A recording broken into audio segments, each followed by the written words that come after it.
This week's Grandmaster Nightfall is Arms Dealer. This is week 3 for anybody keeping count. This time I thought I would try something a little different. I will recommend to you guys what I would use on each class, but I'm not going to show it and waste 5 minutes of your time. Basically, if you're a Warlock, I recommend Nova Bomb because it's Void. The super has burst damage. There's Void Shields in this strike, as well as if you use Controverse Hold, you get your abilities back much faster. And for this boss particularly, since you can use the elevator to your advantage to do burst damage, Nova Bomb comes in handy for when you get up to the top and then bursting down in hopes of spawn killing him. You'll see the boss fight at the end of this video to know what I'm talking about. So that's why I recommend Nova Bomb for Warlock. For Titan, it's really preference at this point. You can use Banner Shield, that's probably the best case scenario with Ursa Furiosa. And a secondary option would be Burning Maul, because your mini hammers can stun the unstoppable champions with Flare Up and Inferno Whip in the artifact, which is this. And then finally, the MVP probably for this week, in my opinion, is Hunters with Bottom Tree Night Stalker. Because of invisibility combined with 6 Coyote, you can have basically unlimited amounts of invis if you play it right. Again, you'll see why I say this, because there's certain portions of the strike where you can skip certain sections and then come back to them later, avoiding a what's the best way to put it, just hell. If you don't use invis in the, let's say, the ball section of the strike at the beginning, I'd say it's pretty hellish considering where the anti-barrier champions spawn. You'll see what I mean when I use the invis. It makes things a lot easier, especially when most teams are going to go for just a GM clear instead of a platinum clear. And of course, for weapons, I recommend the usual Mountaintop, Izanagi, Anarchy, Wendigo, blah blah blah, you know, meta weapons. However, for the energy, I definitely recommend only Arianas for anti-barrier. Just the placement of the champions for a Recluse or a Sidearm in this particular GM strike is just awful. So I 100% recommend using at least one person with Arianas. Sorry for people that don't have one of these, but your strike experience will just be terrible if you're just using only this. And then for Unstoppable, I recommend a Void Hand Cannon specifically, because again, there's Void Shields in this strike, and you know, it's handy, right? Void Shields, pop them, and then use the Unstoppable mod obviously for the champions. All right, let's talk about the strike a little bit. So overall, the strike is pretty simple, you know, shoot stuff, get the boss, kill boss, right? I'm just gonna try a little something different here and give you pointers in certain sections of the strike where you can speed things up or make things more comfortable for you. So the first one is when you pick up the first ball of the strike, which is in the outside part at the beginning. Once you pick up the ball and you're heading forward, instead of fighting the anti-barrier champion head on, you're gonna go on the right hand side of that, jump on the ledge, and then invis your fire team, and you guys proceed to jump towards the dunk site of the ball. You dunk the ball, then you dodge next to any of the beasts around you, smoke your fire team once again, go forward, dodge once again on any of the beasts or the phalanx, whatever is around you, smoke your fire team once more, and then head towards the end door. You'll pass by the unstoppable champion, don't worry, don't shoot him yet. Once you're in the clear and you're far back in safety, have your unstoppable hand cannon person stun him, kill the champion, and then just proceed to leave. You don't need to kill anything else if you're just getting your GM clear. Just go forward. This next part will be pretty generic. Just kill stuff, go forward, get ammo if you need it. Then you head to the outside bridge where there will be one champion waiting for you. Again, it's completely up to you. You can fight him and kill him if you need to.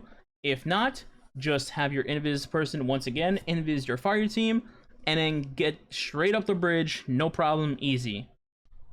Once you're in the tank room, really it's all about just maneuvering around safely and just not bum rushing anything. So the first thing you want to do obviously is take out the bottom tank.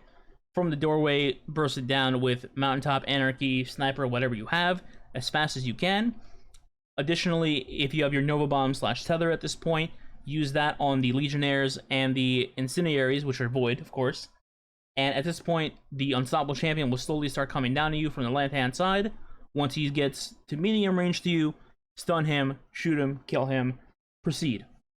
Make sure you press the bottom switch to activate the half of the elevator, I guess. Cabal are weird, man. Then you go ahead and kill the rest of the Legionnaires that may have floated up towards the anti-barriers. Keep your distance, of course, and at this point, I suggest you split up in a 2-1 split. Have 2 people be looking towards the anti-barriers from the beginning of the room, and then one person going behind them through the bottom what do you call it, a loop-de-loop? Just go from the bottom, then jump to the second switch, but don't press the second switch. Great explanation, I know, haha.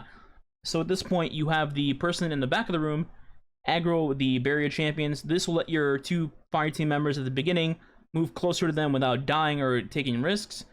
Once you picked which champion you want to shoot first, go ahead and shoot him. Make a shield proc, your teammate will then Ariana's him. Stun, kill, he's dead. Rinse, repeat the process for the second one. And at this point, you can just chill for a bit. What I mean by chill for a bit is, since you haven't pressed the second lever yet, the tank on the top will not come down, and you guys can charge your supers if needed at this point, and be prepared. Once you've charged your supers, go ahead and press the switch, and then a tank will come down, as well as 3 phalanx, 1 wannabe looking arms dealer boss guy, and of course 3 unstoppable champions. Now, if you have the ammo for it, I would recommend bursting down the tank immediately as usual, because it's just a pain in the ass and it'll one-shot you. Other than that, keep your distance from the unstoppable champions for obvious reasons. However, if you have your tether and Nova ready in hand, go ahead and stun the champions in a clump if you can, because when they come out, they are in a clump. If you stun them successfully, go ahead and Nova Bomb the ads, and the champs should take at least half their health down from that damage alone. And then keep your distance, stun them 1 at a time, whichever one's closer to you, of course, and then burst them down 1 at a time, killing them. Then take out the phalanxes should they be alive, and finally the arms dealer wannabe looking guy. Once he's down, everything's clear, and then you'll be greeted with a couple of beasts. At this point, if you're low on ammo, which is very, very likely, you can Wendigo them, you can burst them down and only keep a few alive, do whatever you need to, use your special finisher, and then move on. Next up is the console room. So in this room, what you want to do is basically do things in steps. Step 1, kill turrets. Step 2, kill unstoppable champion. Step 3, kill trash mobs anywhere near you and on the floor.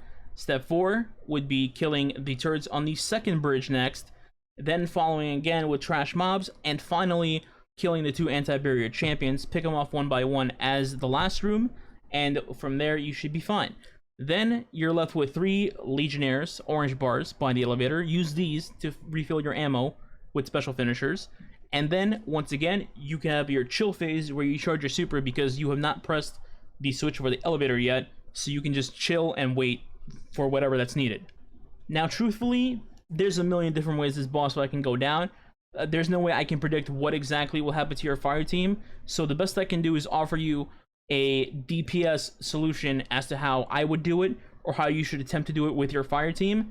And if things go hairy, I'm sorry, but this is fairly consistent, so hopefully it'll help you. So, before you go up the elevator, like I mentioned before, charge your supers, and then have a teammate climb the chain to the top and then climb back down. What this does is have the boss spawn immediately as the elevator activates to start going up, as opposed to him popping up at like 80% like normal. What this does is give you extra time to DPS him, burst damage him down, etc. He will be shooting at you as well. Keep that in mind, so you can't just stand there and, shoot non-stop. So take cover when needed. Keep bursting him when you can. And as you're going up the elevator, once you reached about the, let's say, 80% mark, this is the point where you would tether, you would Nova Bomb, you would barrier shield if you're running banner shield, things like that. And at that point, the boss should either be close to death, he should die immediately, or he'll start running to his left tower, and then he'll immediately jump back down once he's reached it. This means you've done enough damage to just skip the first ball phase of the boss fight entirely. You'll have to contend with 7 legionnaires and a centurion. That's fairly easy for you to take out while the boss is running to his little scenario. So take out those ads, the centurion, and then get ready for the boss to jump down to the right side of the room, as opposed to the left where he started. It'll be the same animation. He'll go try to summon more turrets, so you'll have about 10 seconds to just burst them down once again with your weaponry, and between these 2 phases, you should have enough to kill him off and finish the strike and complete the GM. That is all for this one. Sorry if my boss explanation isn't the greatest. Honestly, it really depends how the boss fight goes. You could do no ball phase, you could do skip first ball phase, you could do so many different things in the strike. It's hard to just pinpoint which thing to talk about for people. So hopefully the burst damage just helps you out to the point where you can kill him. And that's it for this one. Next week will be Warden of Nothing for week 4 of GM. That should be fun, considering every champion type is in there. hopefully you guys get your clear this week, and I'll catch you back next week for more. And stay tuned for a speedrun of this strike, because like I mentioned, I like this strike a lot. Hopefully we'll crack a sub 10 on GM. Alright, catch you guys next time.